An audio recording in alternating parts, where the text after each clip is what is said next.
Welcome to Drinks in the Library, the only library where drinks aren't just allowed, they are required. I'm your librarian host, Gigi Howard, and each episode I'll be interviewing a guest about a much-loved book that we will be pairing with a drink for you to enjoy along with us or consider for your next book club meetup. As always, stay curious and support your local library.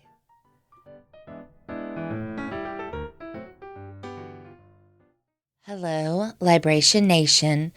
This week, we're diving into Station 11 by Emily St. John Mandel, a hauntingly beautiful novel that blends post-apocalyptic survival with the enduring power of art, memory, and human connection. My guest this week is Dave Valeza.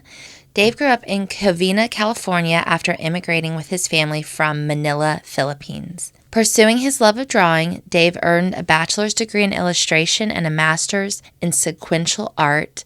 A passionate visual storyteller, he especially loves drawing people, fashion, and technology. In his spare time, Dave enjoys cooking, reading, and sketching in Savannah, Georgia, where he lives with his husband and family. You can find out more about Dave and his work at davevaleza.com. I met Dave a few months ago alongside Rex Ogle, with whom Dave has been collaborating with as an illustrator and Rex as the author, to write the books Four Eyes and Pizza Face, which are middle grade books, and you will hear more about that in the interview. I so enjoyed talking about Station 11 with Dave in this conversation as we got into the power of art to heal, and he shared some of his personal experience being an artist, also going into the importance of that theme within the book, Station 11. All right, our drink this week fits right into a dystopian world. It's a mimosa, which is simple, cocktail or mocktail style. You can make it with sparkling wine or ginger beer or ginger ale. But here's the twist for this week. You have to drink it out of a random old cup you found lying around. That's the full Station 11 experience. Let's get to it.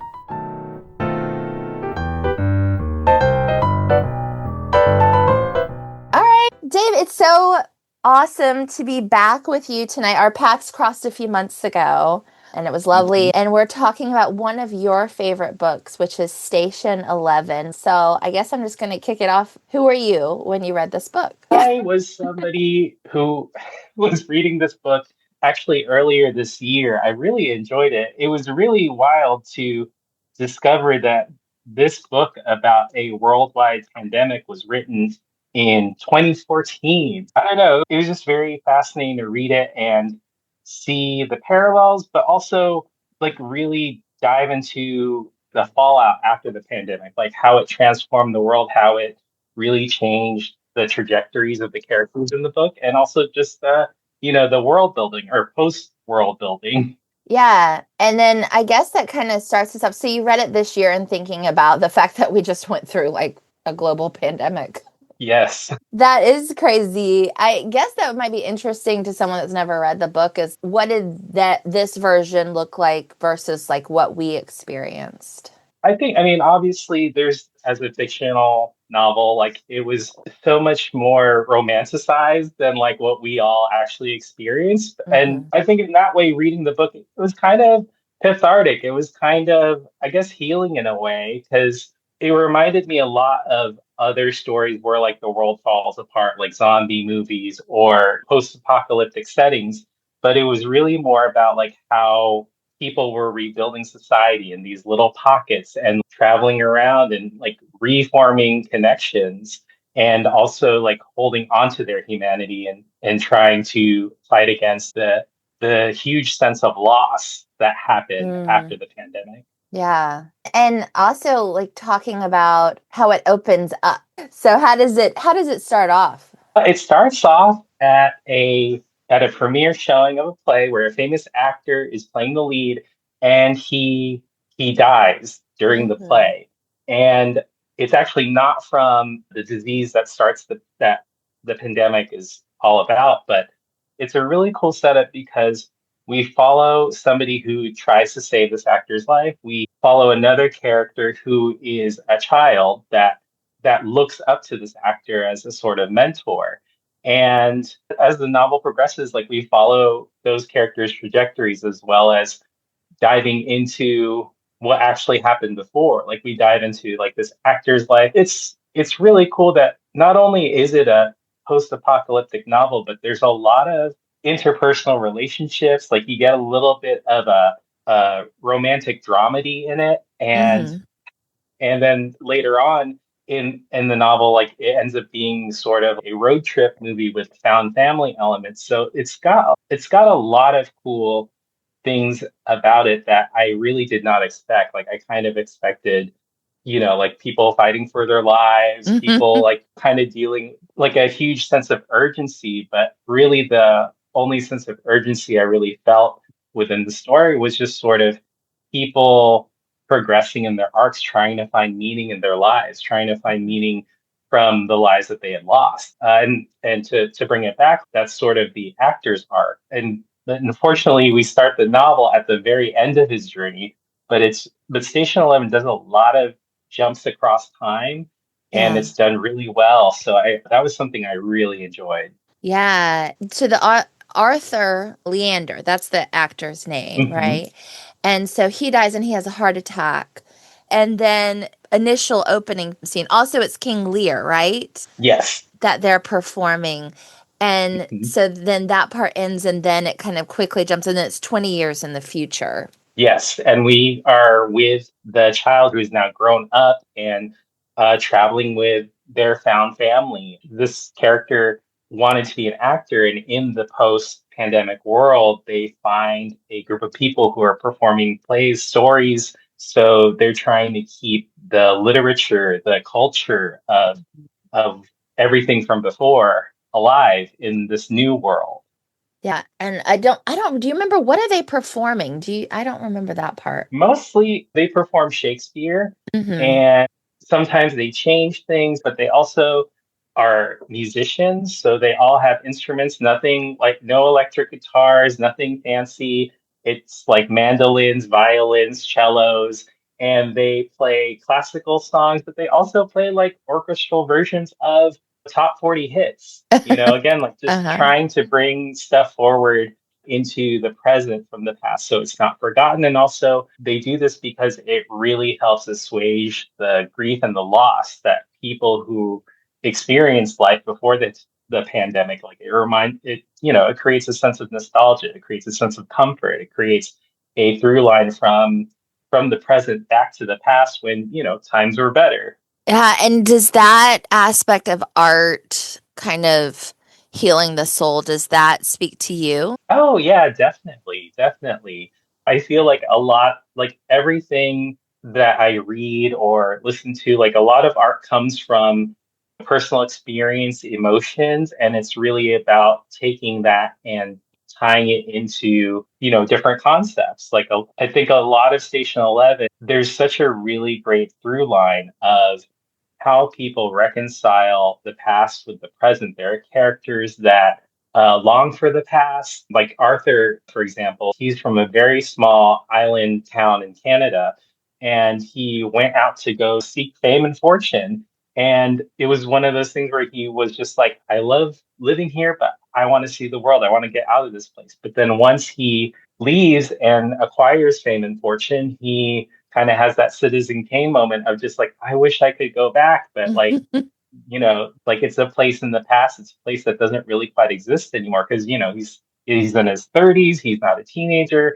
Like Mm. all of these really formative feelings are very distant, and he has such a tough time connecting with the present. And then conversely, the child character, her name is Kirsten, and she was like 7 or 8. So as she grew up, she really didn't remember like what the world was like before. Like she didn't remember like the internet. She didn't really remember, the intricacies of cell phones or computers. So she is actually unburdened by the past. And even though it's a harsh world that they live in, she's acclimated to it.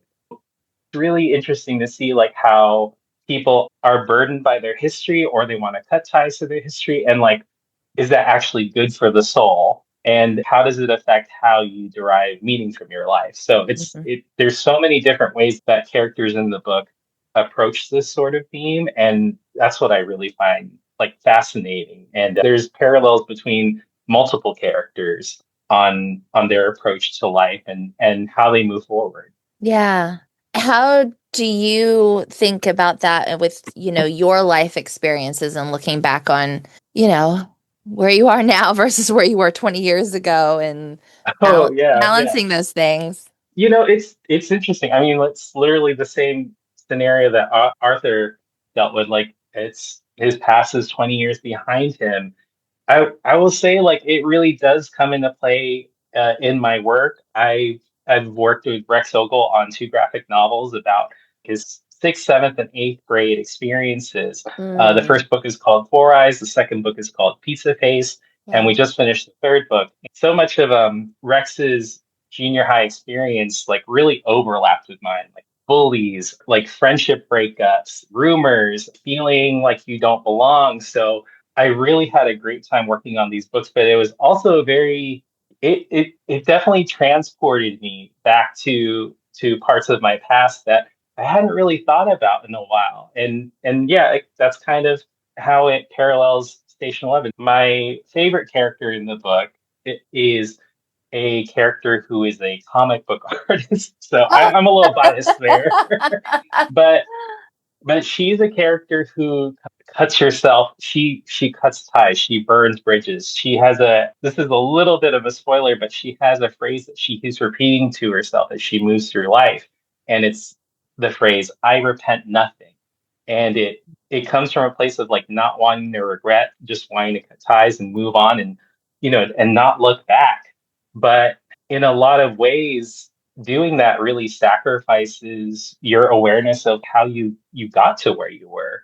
So it was really great working on these graphic novels with Rex because a lot of these experiences in school as a teenager, dealing with stress, awkwardness, feeling like I didn't belong, it was really cathartic for me to go through it because I hadn't really processed some of that. So yeah, I can definitely relate. When you were working with Rex on the graphic novels, did you find yourself remembering things that you had totally forgotten about? Oh, definitely, definitely. Like on the topic of friendship breakups, like I remembered a group of friends that I had that fractured. I remembered scenarios where I witnessed bullying, and it was very, like I've been reading like a lot of Judy Blume, and that's kind of been helping me process things too. Where What like are your like favorites? We're reading Blubber right now. Oh, yeah. I've read Blubber and I've been reading forever. I Mm-hmm. also have started reading some of her later works like Wifey,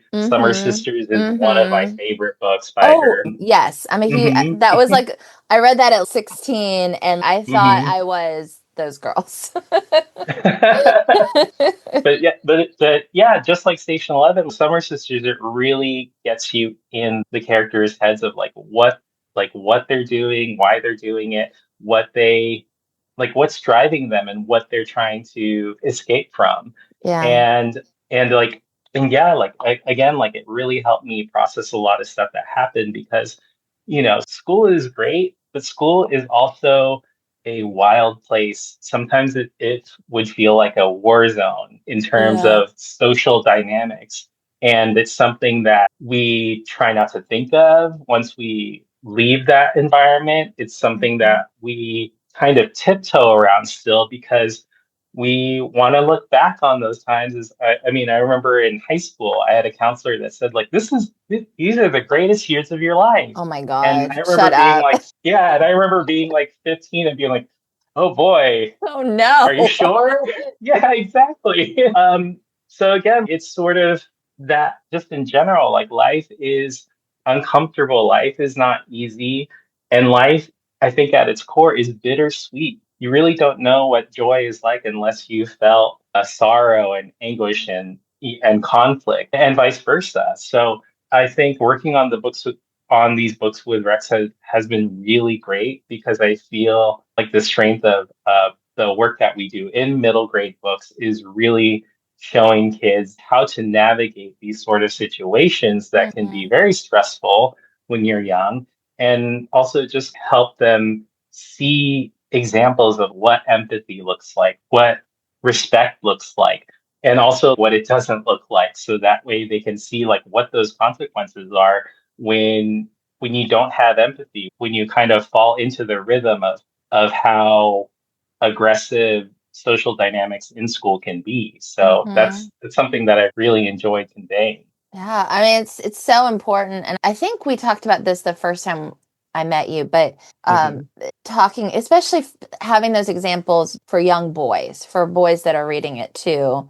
I think that's really important to see grown-up men saying like, "Hey, I went through this, but look at me now," kind of experience. And I don't know if we get that. Maybe we're getting it more now. Do you think that's accurate, or do you think I'm totally off base? Well, I mean, me and Rex, we're trying to get that out there for Yeah. sure. Like that's definitely part of our mission. Yeah, I would say like it's very rare to see narratives like that, especially when it comes to men and boys dealing with sensitive emotions. In Pizza Face, I remember getting to this part of the manuscript that I was illustrating where these two boys are kind of dancing around like a problem that one of them has.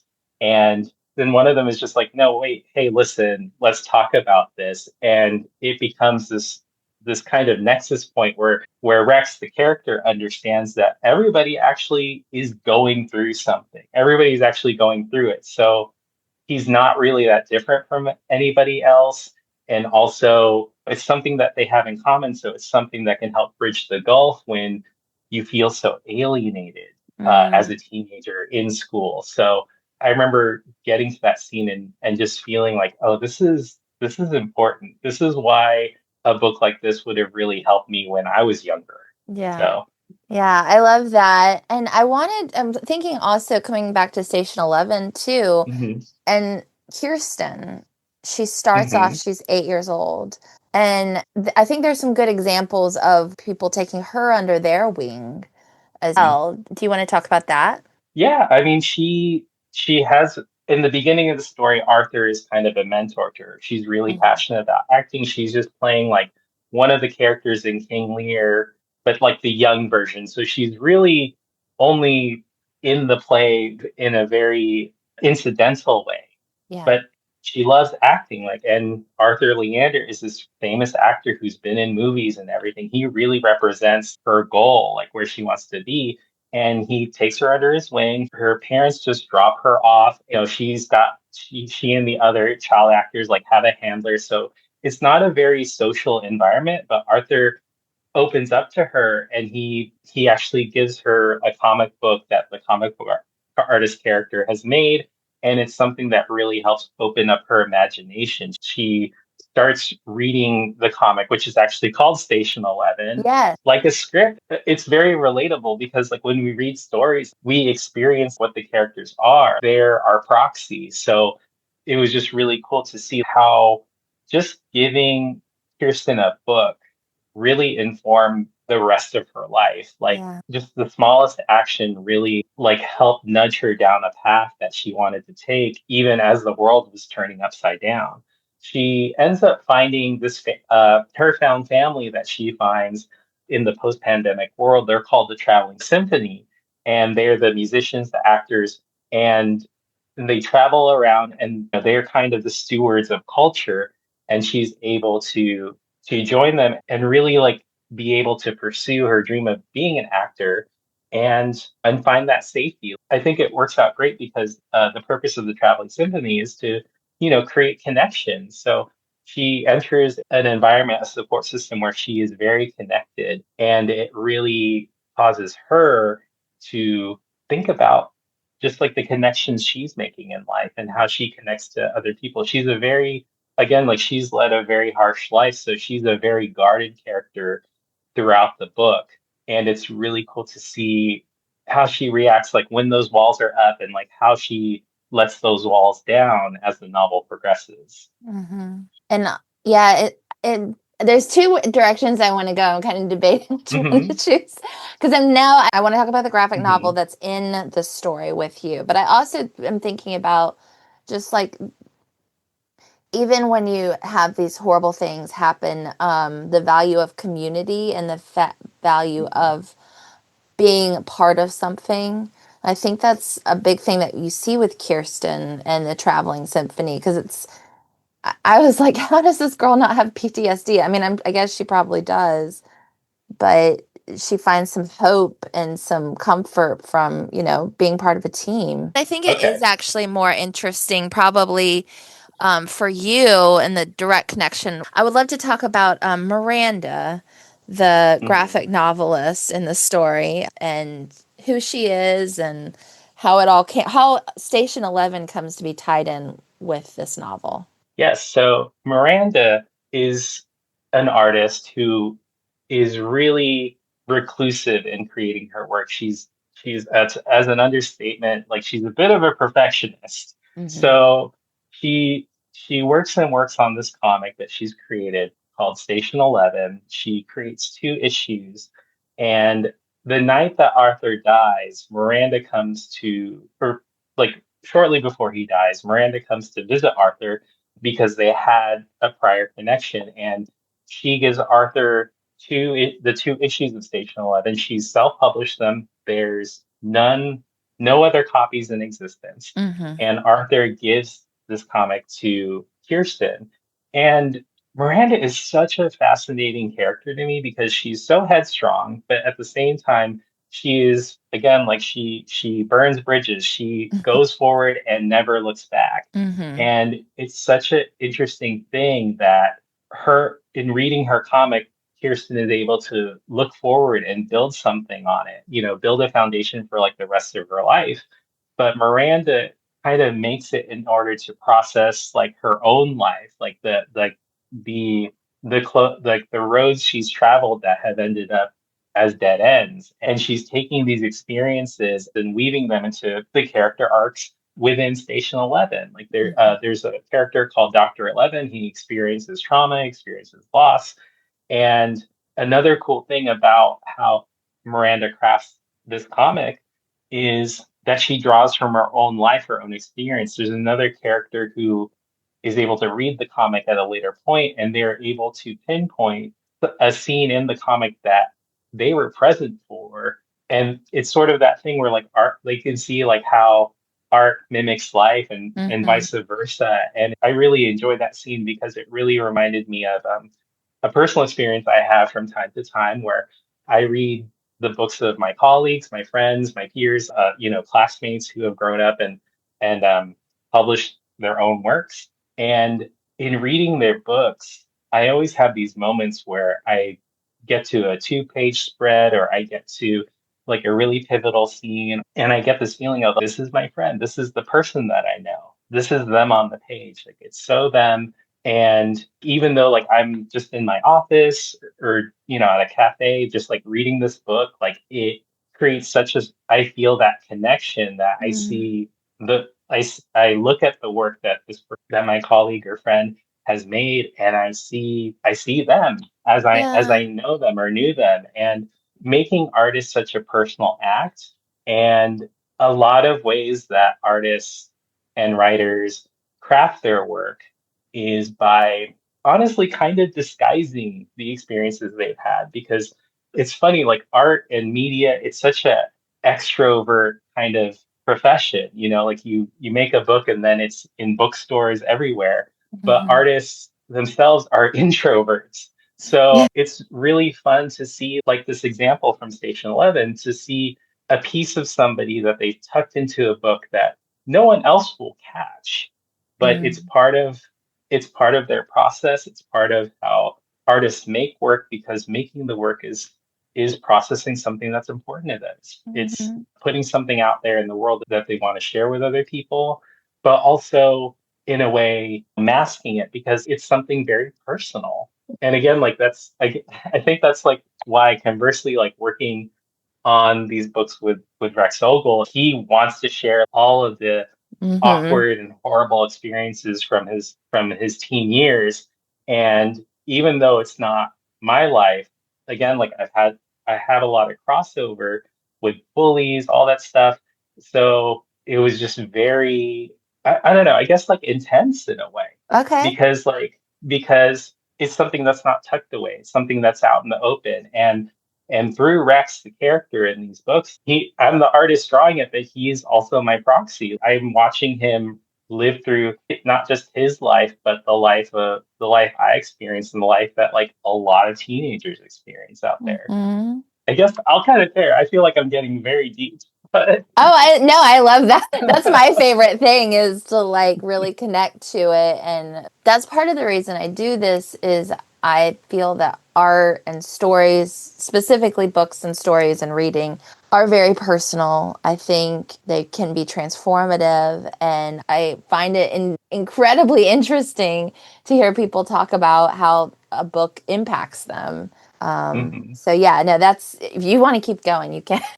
Okay, I guess I have one last thought about Miranda. So Okay. Arthur gives an issue to Kirsten, and it informs her journey throughout the rest of the book. Arthur has a son who he also gives the second copy of Station 11 to, and it's something that informs his journey because we are able to see where how he grows up, but he kind of picks up on the same sort of trajectory that Miranda was on, where she was absolving herself of the past, she was cutting ties, she repented nothing. And Arthur's son, becomes sort of dogmatic in his thinking. He starts to develop this philosophy of the world changed because it wasn't working, and we need to absolve ourselves of what happened before, and we're here to make a new world. So he kind of has the opposite mission of Kirsten, where Kirsten is trying to keep culture alive, and Arthur's son ends up being somebody who is trying to, for lack of a better sense, like, or lack of a better phrase, just throw all of it away and start from scratch. And it's Mm, really interesting to see like how those ideologies clash, because they both are out there making connections with other people in the society that remains.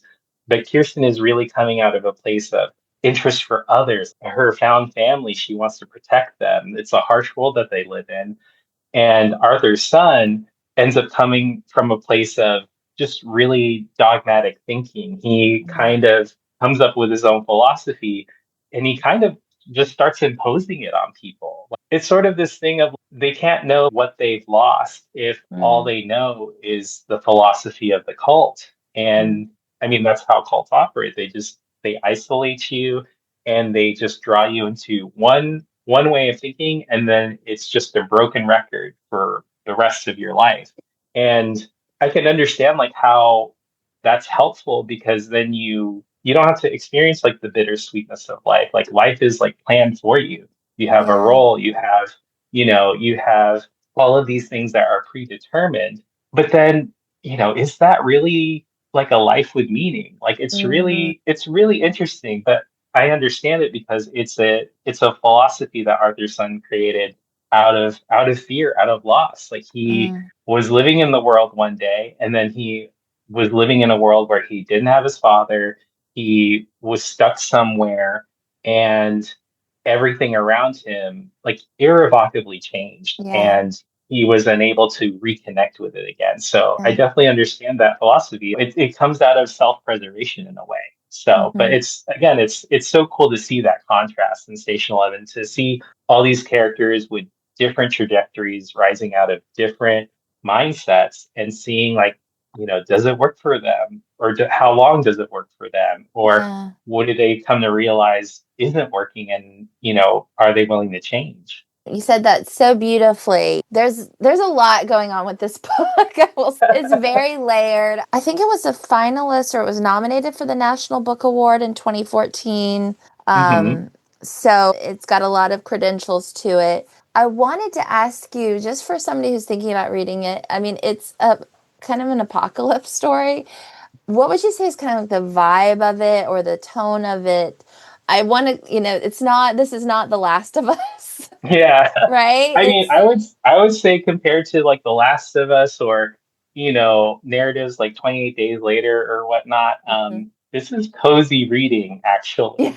You see how the world is like before the pandemic. You emerge into the new world 20 years later, and it's like nature's grown over everything. You're like, the characters are walking through forests. They're walking across rivers. They're encountering people who live in villages and are, baking bread and sewing clothes. And there's so much of the world that's been rebuilt in a way, like people finding their way back, kind of like in a way society is like learning how to walk again.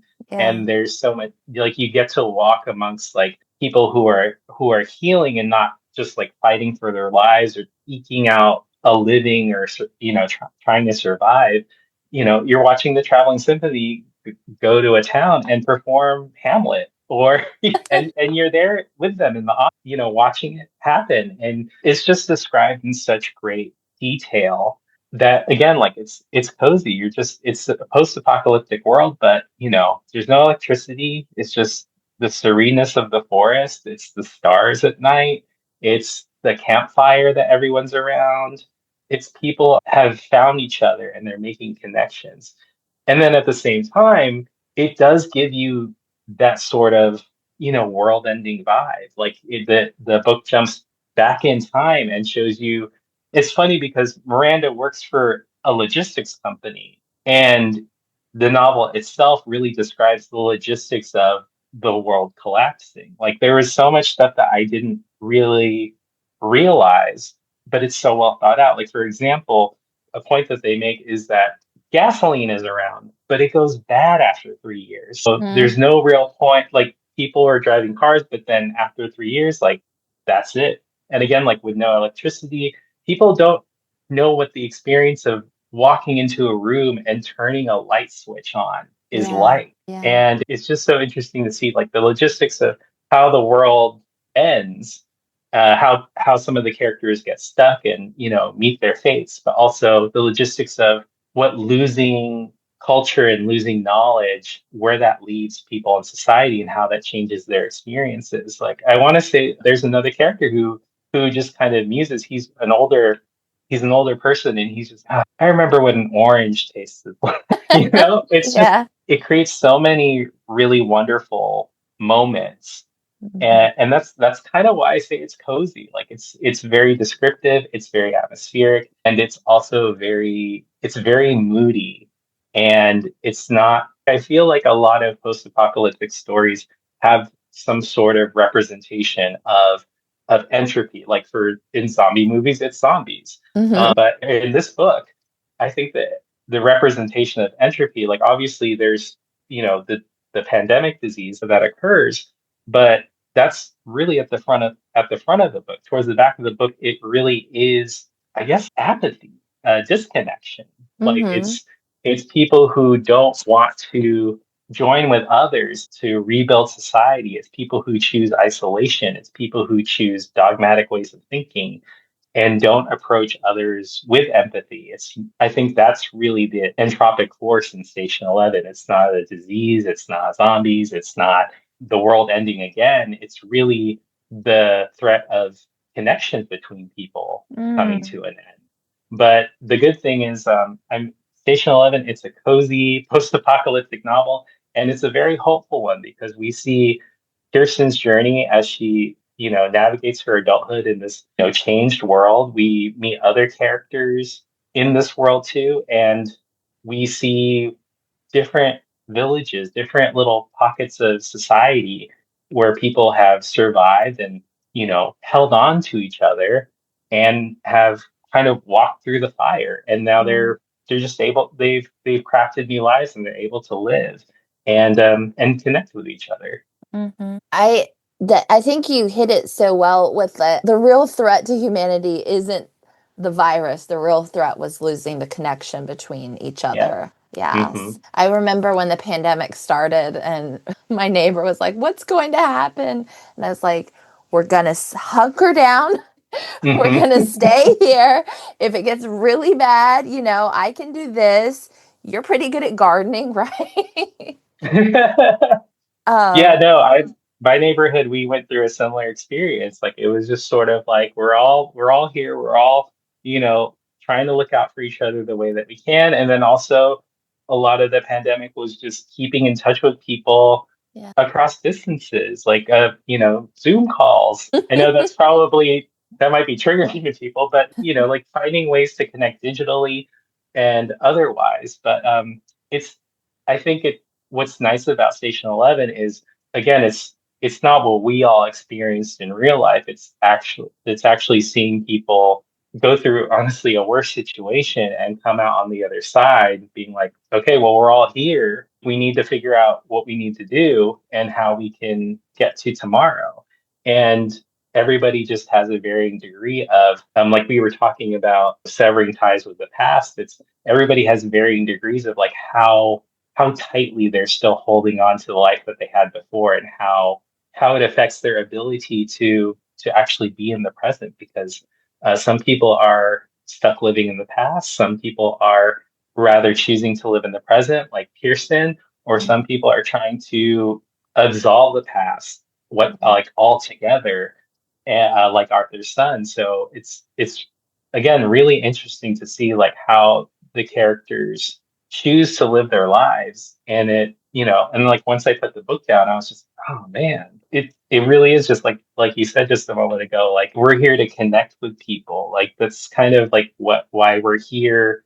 That's the advantage we have as human beings, is that we are able to form societies and we get to choose what those societies look like, how we treat Mhm. each other. And again, like Station 11 goes into logistics. Like you meet people and it tracks like where people go. There's characters at the very start of the book, and it details like this is how like they met their fate, or Mhm. whatnot. And also in the post-apocalyptic world, like Kirsten and other characters, they come across like abandoned houses, abandoned schools, like a freeway full of derelict cars, and they're able to observe, again, like the fates of other people. And it becomes so clear that the fact that like these are people who live lives. After I read Station 11, like it really made me think of how there are people who you may only have a very fleeting connection with. Like Mhm. you could have a 2-second conversation with, and then you both go off in different directions, and you both each have your own lives and independent of each other. And that's really like what Station 11 really made me think of. Again, so Miranda meets Arthur shortly before he dies. She Mhm. also meets Kirsten. Kirsten receives a copy of Station 11, and that single meeting is like what helps inform Kirsten for the rest of her life. We witness Arthur die, and I said this way back earlier at the start, but there was another character who is important in Station 11. His name is Jeevan, and he runs out of the audience and tries to give Arthur CPR, and obviously it does not work, and Arthur passes. But Jeevan and Kirsten meet very briefly, and then they kind of help each other navigate like what just happened. Like Kirsten just saw her mentor die. Jeevan tried and failed to save someone's life, and it's a very vulnerable moment for the both of them. So they kind of hold up. They kind of hold on to each other in that moment, but then that moment ends, and they go their separate ways. We follow Kirsten's journey through the book, and then we also follow Jeevan's journey through the book, which is completely separate. And and it's funny because there's another part of the book where Kirsten is being interviewed by someone who's trying to record current culture, and they're able to describe the night that Arthur died. And they talk to Kirsten like, oh yeah, somebody like tried to give him CPR, and Kirsten is like, do you know who that was? And they're like, no, we never found out. Like it's Mm. again, it's sort of this thing of making a connection, but it's so fleeting. And Yeah. but it can be intrinsic, or it can be something that does have meaning. And yeah, it's just interesting because again, we we make those connections every single day with people, and it really makes me think of like how much it matters like what intention we go in to those connections, because we're fallible. We're running around town, we're trying to do things, and sometimes we get very focused on ourselves dogmatically, and we kind of forget the rest of the world. But Mhm. then it's just so interesting reading Station 11, because these characters are living in a world where all of the things that we have, cell phones, computers, cars, airplanes, electricity, lattes, all that stuff is gone. Yeah. And those are the things that really populate our lives. And with all those things gone, like what's left is really is just people. I know it was such an interesting experience reading this book because it once I put it down, it really made me think of like how I engage with people like here in real life. Mm-hmm. So Mm-hmm. that's also like really why I would recommend people reading this book because it's so much about interpersonal dynamics and also like how again like we choose to navigate the world and what that could lead to. So yeah. Yeah, I want to also give you a spotlight on the drink Oh that yeah. we're doing because you came up with it and it is so clever. So, what is our drink that we're pairing with this book? So basically, what what I came up with is mimosa adjacent. The version I came up with myself is I create a non-alcoholic version. So it's Mm-hmm. a basically a mimosa mocktail. You just take orange juice and ginger ale, and that's it. And if you Mm-hmm. want to make a version with alcohol, instead use ginger beer, still orange juice, and cranberry juice, and and there you go. So Yeah.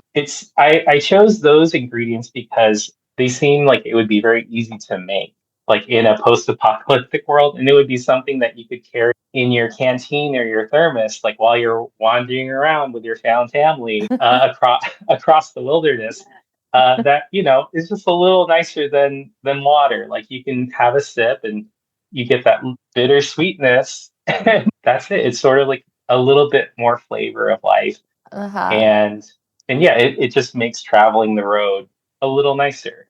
It does. It does. I love it so much. And also, you suggested instead of like drinking it in a champagne flute, like pouring it into like an old beat up Yeti or whatever. Oh yeah, yeah, exactly. Find your, find the thermos that you bring to the gym that you kind of want to throw away. That's Mm-hmm. actually like what you put it in. Like it's Mm-hmm. something that's a little like ding dented. Maybe the paint's scraping off a little. Uh-huh.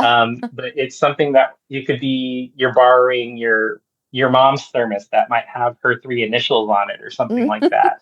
Like this idea of something that has another life apart from yours, and then it becomes yours and it travels with you and it has a new life, much like the characters in Station 11. Mm-hmm. And I have to tell you, I immediately thought of my daughter had a Yeti.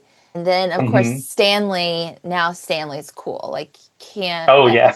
that's what she wanted for Christmas is like a Stanley cup. And so now we have this perfectly like decent Yeti, but it is beat up, but it's covered in Taylor Swift quotes. So I don't know how apocalyptic it feels, but Oh, I mean, that's sort of the thing. I think it works perfectly because that was sort of a nice little moment that keeps recurring in Station 11. You see little bits of modern society like in the wilderness. It's just like, oh yeah, like we're coming up on the Burger King. Like these three families live there. Or when they're in the school, like they look at the lockers and they see notes that people have written to themselves. And then there's this one message that's like, it's like Lady Gaga rocks or something like. So it's very on brand for Station 11. yeah, perfect, perfect. And I wanted to take some time now. We talked about your work a little bit earlier. So if you want to talk about anything you've got coming up or anything you want to share about your, Yeah, yeah. yeah, absolutely. So what I've got coming up is Rex Ogle and I we've worked on these three books together. We just Hmm. finished the third book. It's going to be out. It's called Fruitcake, and it's Yay. going to be out in spring 2026. And we're just having a really great time. We just want to keep making books together. So we're working on a couple ideas. Can't really talk about them yet, but they're things we're really excited about. And and again, like I said, like it's kind of our mission to really create books that can help teenagers, boys, like really connect with the concept of empathy, respect, and Mhm. like how to navigate the world and be around other people when you feel very isolated, when you feel very alienated, when you feel very just different, and to help them realize that again, everybody's really going through it in their own way, and it's what we have in common. And if we connect with each other and learn more about each other, it's that's what's going to give us a boost and help us move forward individually. Yeah. And also we just want to come up with some fun projects too. Like, but yeah, that's really everything I've got coming up. Like I'll be traveling around doing school visits to talk about Pizza Face and Four Eyes, and I'm looking forward to doing the same when Fruitcake comes out next year. Well, awesome. Yeah, and I was thinking it's so cool that y'all are going to keep working on projects together because it's hard to find someone that you really like gel with and connect with. So, and what has come out of it is amazing. So, more of it. Mm-hmm. I'm looking forward to it. I was just telling a colleague yesterday that like it's wild to have finished my part of the work for the third book, and it's really nice to like take a breath and really think about like the possibilities moving forward. Like I feel very hopeful about them. That's awesome. That's great. That's all you can ask for, Hmm. right? Yeah. Yeah, but I mean, enjoy the pause too, because they're short lived, I guess. Oh yeah. Well, Dave, this has been amazing. Thank you for doing this with me. Also, this is, you know this, but this is my first time Hmm. using this software. So thanks for going through the bumps with me a little bit here. Oh, no worries. It was like, thank you for having me. It's been Yeah, such a pleasure. yeah, absolutely. Had a blast. So, all right, I'm going to. Thank you for spending some time with me and my guests for an episode of Drinks in the Library. For more information about the show, you can find us on Instagram at Drinks in the Library, on the World Wide Web, drinksinthelibrary.com, or shoot me an email at drinkspod@gmail.com. Until